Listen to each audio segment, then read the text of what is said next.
Hi everyone, hope you all had a really good weekend. I definitely did. We went to Battle near Hastings.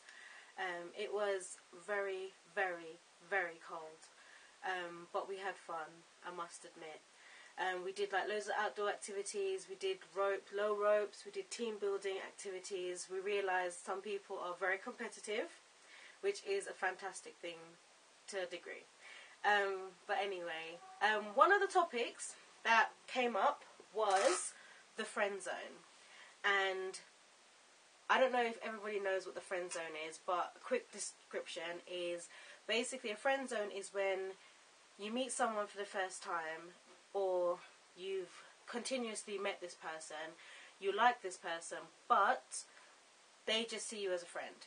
They talk to you as a friend, they tell you their problems like a friend, they tell you when they're going on dates, what they should wear, what they shouldn't wear, how they should approach people, all that kind of stuff. But in your head, you're just thinking, I like you, I don't want to know this information. So one of the topics was, how do we avoid going into the friend zone with someone that we actually like? A lot of people were saying that it is the best thing to be friends with someone before you get into a relationship with them. And to a degree, I definitely understand that. But it's when you become too much of that person's friend is when there's an issue.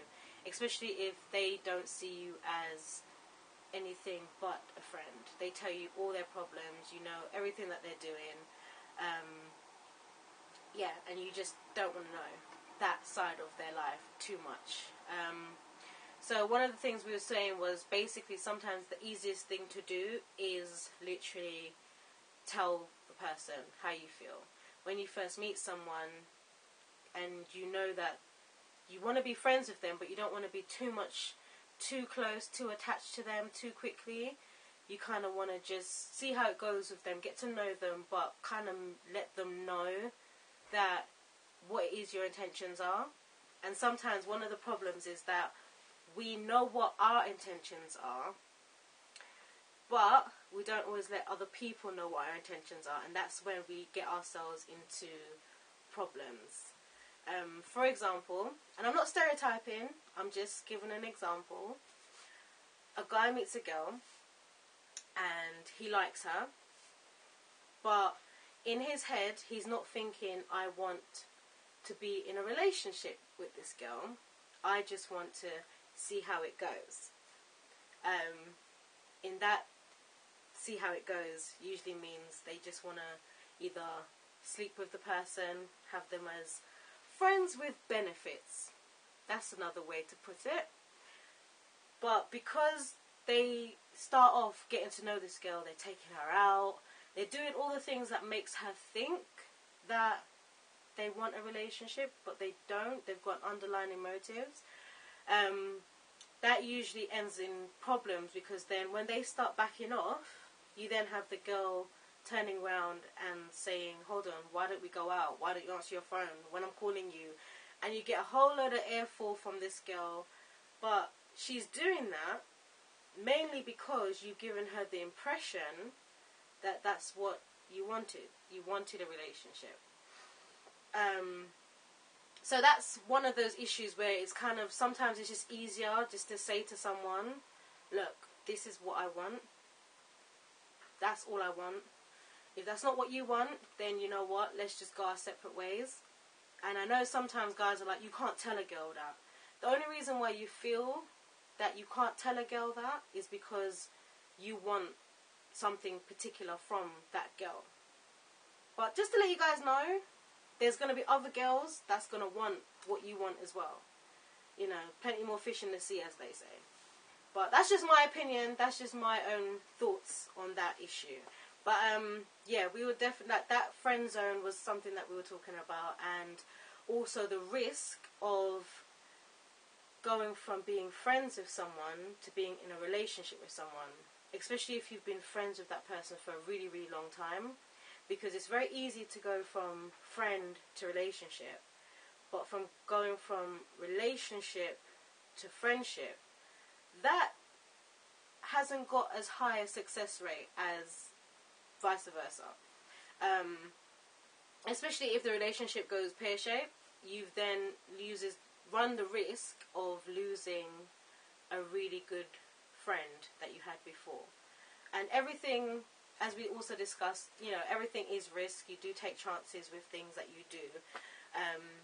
You know, even when you meet someone for the first time, it's a risk getting involved with them. But, you know, that when you've got a friendship with someone, that is also, I feel personally, that's a bigger risk that you take. As much as you want to be friends with someone and your best friend is supposed to be your partner, or your partner is supposed to be your best friend, that's also an issue that we run. But yeah, it was all these kind of relationship talks that we was discussing, and what made it really interesting was the fact that the group of us that went, it started, I think the youngest was like 16 and the oldest was in their 30s, I think, late 30s. But yeah, so it kind of gave us a really good perspective of how each age group, each genre deals with relationships. But it all came down to just sometimes it's just so much easier just to say what you want and be honest with the person than putting yourself through a whole load of grief and aggro over something that you know that you don't want in the long run. But yeah, that was our little discussion on love and relationships and things like that.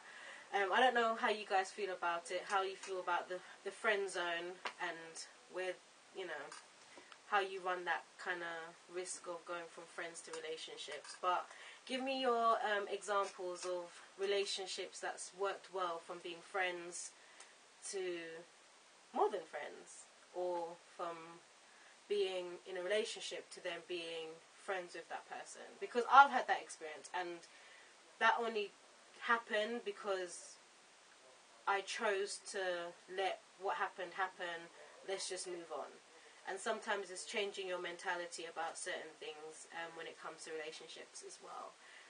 That usually helps a lot. Yeah, quick update on my hair.